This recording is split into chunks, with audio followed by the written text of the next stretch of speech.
श्री सीताराम चंद्राभ्याम नमः। युद्धकांड 100वां सर्ग। राम और रावण का युद्ध। रावण की शक्ति से लक्ष्मण का मूर्छित होना तथा रावण का युद्ध से भागना। अपने उस अस्त्र के नष्ट हो जाने पर महातेजस्वी राक्षस राज रावण ने दूना क्रोध प्रकट किया। उसने क्रोधवश श्री राम के ऊपर एक दूसरे भयंकर अस्त्र को छोड़ने का आयोजन किया जिसे मयासुर ने बनाया था। उस समय रावण के धनुष से वज्र के समान दृढ़ और दमकते हुए शूल, गदा, मूसल, मुदकर, कूटपाश तथा चमचमाती औशनी आदि भांति भांति के तीखे अस्त्र छूटने लगे। मानो प्रलय काल में वायु के विविध रूप प्रकट हो रहे हों। तब उत्तम अस्त्र के ज्ञाताओं में श्रेष्ठ महातेजस्वी श्रीमान रघुनाथ जी ने गांधर्व नामक श्रेष्ठ अस्त्र के द्वारा रावण के उस अस्त्र को शांत कर दिया। महात्मा रघुनाथ जी के द्वारा उस अस्त्र के प्रतिहत हो जाने पर रावण के नेत्र क्रोध से लाल हो गए और उसने सूर्यास्त्र का प्रयोग किया। फिर तो भयानक वेगशाली बुद्धिमान राक्षस दशग्रीव के धनुष से बड़े बड़े तेजस्वी चक्र प्रकट होने लगे। चंद्रमा और सूर्य आदि ग्रहों के समान आकार वाले वे दीप्तिमान अस्त्र शस्त्र सब और प्रकट होते और गिरते थे। उनसे आकाश में प्रकाश छा गया और संपूर्ण दिशाएं उद्भासित हो उठीं। परंतु श्री रामचंद्र जी ने अपने बाण समूहों द्वारा सेना के मुहाने पर रावण के उन चक्रों और विचित्र आयुधों के टुकड़े टुकड़े कर डाले। उस अस्त्र को नष्ट हुआ देख राक्षस राज रावण ने 10 बाणों द्वारा श्री राम के सारे मर्म स्थानों में गहरी चोट पहुंचाई। रावण के विशाल धनुष से छूटे हुए उन 10 बाणों से घायल होने पर भी महातेजस्वी श्री रघुनाथ जी विचलित नहीं हुए। तत्पश्चात समर विजयी श्री रघुवीर ने अत्यंत कुपित हो बहुत से बाण मारकर रावण के सारे अंगों में घाव कर दिया। इसी बीच में शत्रु वीरों का संहार करने वाले महाबली रामानुज लक्ष्मण ने कुपित हो 7 सायक हाथ में लिए। उन महान वेगशाली सायकों द्वारा उन महातेजस्वी सुमित्रा कुमार ने रावण की ध्वजा के, जिसमें मनुष्य की खोपड़ी का चिन्ह था, कई टुकड़े कर डाले। इसके बाद महाबली श्रीमान लक्ष्मण ने एक बाण से उस राक्षस के सारथी का जगमगाते हुए कुंडलों से मंडित मस्तक भी काट लिया। इतना ही नहीं, लक्ष्मण ने 5 पैने बाण मारकर उस राक्षस राज के हाथी की सूंड के समान मोटे धनुष को भी काट डाला। तदंतर विभीषण ने उछलकर अपनी गदा से रावण के नील मेघ के समान कांति वाले सुंदर पर्वताकार घोड़ों को भी मार गिराया। घोड़ों के मारे जाने पर रावण अपनी विशाल रथ से वेगपूर्वक कूद पड़ा और अपने भाई पर उसे बड़ा क्रोध आया। तब उस महान शक्तिशाली प्रतापी राक्षस राज ने विभीषण को मारने के लिए एक वज्र के समान प्रज्वलित शक्ति चलाई। वह शक्ति अभी विभीषण तक पहुंचने भी नहीं पाई थी कि लक्ष्मण ने 3 बाण मारकर उसे बीच में ही काट दिया। यह देख उस महासमर में वानरों का महान हर्षनाद गूंज उठा। सोने की माला से अलंकृत वह शक्ति 3 भागों में विभक्त होकर पृथ्वी पर गिर पड़ी, मानो आकाश से चिंगारियों सहित बड़ी भारी उल्का टूटकर गिरी हो। तदंतर रावण ने विभीषण को मारने के लिए एक ऐसी विशाल शक्ति हाथ में ली जो अपनी अमोघता के लिए विशेष विख्यात थी। काल भी उसके वेग को नहीं सह सकता था। वह शक्ति अपने तेज से उद्दीप्त हो रही थी। दुरात्मा बलवान रावण के द्वारा हाथ में ली हुई वह वेगशालिनी, महातेजस्विनी और वज्र के समान दीप्तिमती शक्ति अपने दिव्य तेज से प्रज्वलित हो उठी।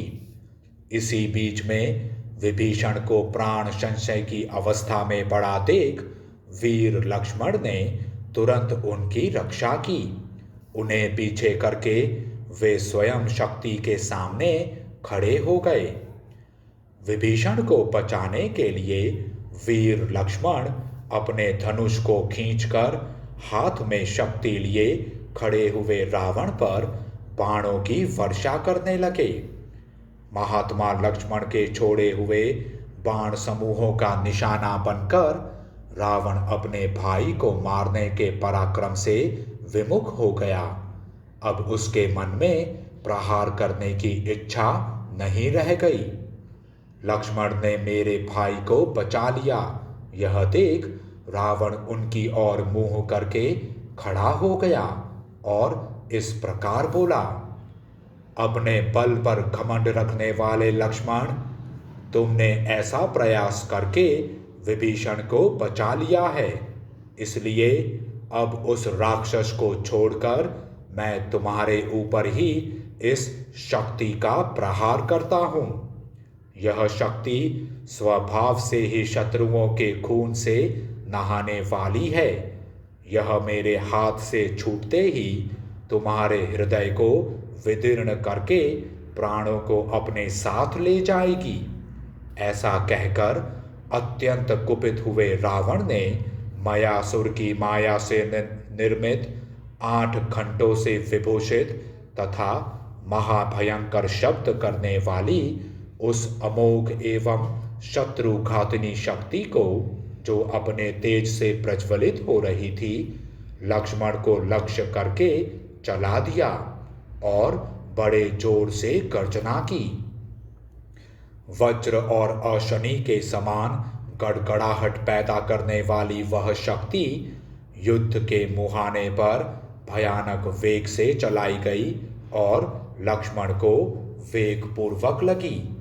लक्ष्मण की ओर आती हुई उस शक्ति को लक्ष्य करके भगवान श्री राम ने कहा, लक्ष्मण का कल्याण हो, तेरा प्राण नाश विषयक उद्योग नष्ट हो, अतएव तू व्यर्थ हो जा। वह शक्ति विषधर सर्प के समान भयंकर थी। रणभूमि में कुपित हुए रावण ने जब उसे छोड़ा, तब वह तुरंत ही निर्भय वीर लक्ष्मण की छाती में डूब गई। नागराज वासुकी की जिह्वा के समान दैदीप्यमान वह महातेजस्विनी और महावेगवती शक्ति जब लक्ष्मण के विशाल वक्ष स्थल पर गिरी, तब रावण के वेग से बहुत गहराई तक धंस गई। उस शक्ति से हृदय विदीर्ण हो जाने के कारण लक्ष्मण पृथ्वी पर गिर पड़े। महातेजस्वी रघुनाथ जी पास ही खड़े थे।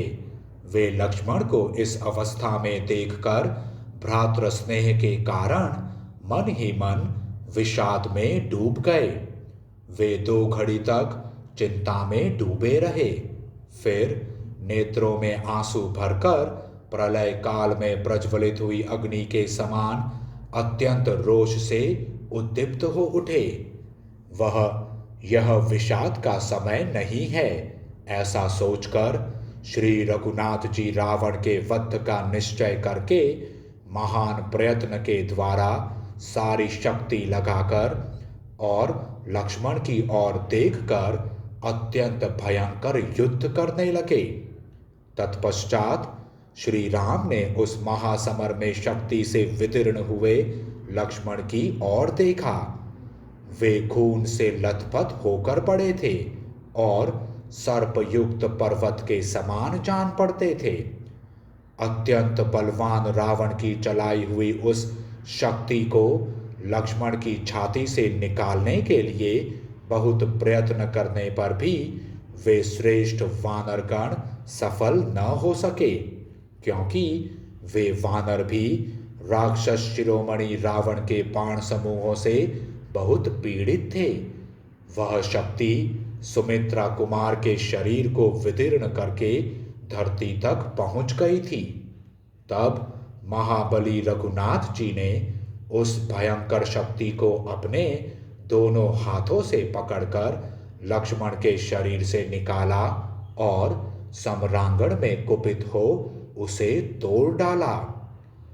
श्री रामचंद्र जी जब लक्ष्मण के शरीर से शक्ति निकाल रहे थे, उस समय महाबली रावण उनके संपूर्ण अंगों पर मर्मभेदी बाणों की वर्षा करता रहा, परंतु उन बाणों की परवाह न करके लक्ष्मण को हृदय से लगाकर भगवान श्री राम हनुमान और महाकपि सुग्रीव से बोले, कपिवरों, तुम लोग लक्ष्मण को इसी तरह सब ओर से घेर कर खड़े रहो। अब मेरे लिए उस पराक्रम का अवसर आया है जो मुझे चिरकाल से अभिष्ट था। इस पापात्मा एवं पापपूर्ण विचार रखने वाले दशमुख रावण को अब मार डाला जाए, यही उचित है। जैसे पपीहे को ग्रीष्म ऋतु के अंत में मेघ के दर्शन की इच्छा रहती है, उसी प्रकार मैं भी इसका वध करने के लिए चिरकाल से इसे देखना चाहता हूँ। वानरों, मैं इस मुहूर्त में तुम्हारे सामने यह सच्ची प्रतिज्ञा करके कहता हूँ कि कुछ ही देर में यह संसार रावण से रहित दिखाई देगा या राम से। मेरे राज्य का नाश, वन का निवास, दंडकारण्य की दौड़ धूप, विदेह कुमारी सीता का राक्षस द्वारा अपहरण तथा राक्षसों के साथ संग्राम, इन सब के कारण मुझे महाघोर दुख सहना पड़ा है और नरक के समान कष्ट उठाना पड़ा है। किंतु रणभूमि में रावण का वध करके आज मैं सारे दुखों से छुटकारा पा जाऊंगा, जिसके लिए मैं वानरों की यह विशाल सेना साथ लाया हूं, जिसके कारण मैंने युद्ध में वाली का वध करके सुग्रीव को राज्य पर बिठाया है तथा जिसके उद्देश्य से समुद्र पर पुल बांधा और उसे पार किया, वह पापी रावण आज युद्ध में मेरी आंखों के सामने उपस्थित है। मेरे दृष्टिपथ में आकर अब यह जीवित रहने योग्य नहीं है।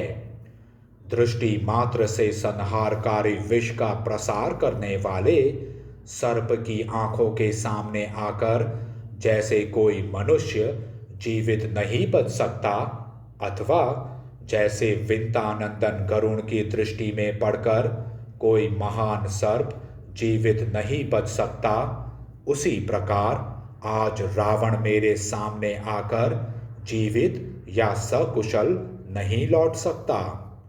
दुर्धर्ष वानर शिरोमणियों, अब तुम लोग पर्वत के शिखरों पर बैठकर मेरे और रावण के इस युद्ध को सुखपूर्वक देखो।